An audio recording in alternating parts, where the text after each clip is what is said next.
Once upon a time, there was an empire that considered itself the center of the world. It had tea, silk, porcelain, and an attitude problem. Meet the Qing dynasty, ruler of 1/4 of the planet's population. Their official foreign policy? "We're good, thanks. Please leave your Western junk and exit through the South Gate." But across the seas, the British Empire had a problem. Actually, two. They were addicted to Chinese tea. China didn't want anything from them in return, except silver.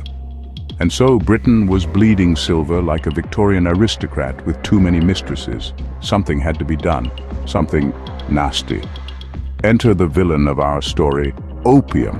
Yes, that lovely little poppy-based substance once used as medicine, until the British realized it could fix their trade imbalance and other problems. So, with help from the British East India Company, they started growing opium in India and smuggling it into China. Business was booming. But the Emperor of China didn't like this free trade. And thus began the First Opium War in 1840, the most ironically named war in history. The Qing Navy, who were still fighting like it was 1680, got a quick and humiliating defeat. Pay huge reparations, open treaty ports, hand over Hong Kong and allow more opium to come in. Then came the sequel, the Second Opium War, co-starring France. This time, Western troops burned down the Emperor's summer palace and made sure China legalized the very poison that was killing its citizens. Fun facts. A few decades later, China became the world's largest opium producer. Yes, the victim became the supplier, a colonial version of Breaking Bad. While foreign powers were carving up China like a roast duck, the country was also collapsing from within.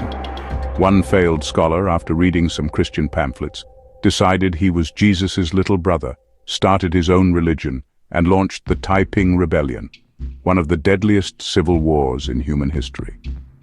Then came the Boxer Rebellion, where local rebels tried to kick out foreigners with kung fu and mystical spells. The result? An 8-nation alliance marched in for a peacekeeping mission. Finally, a revolution in 1911 pulled the plug. The last Chinese dynasty was over. So was it all bad? Well, that depends on who you ask.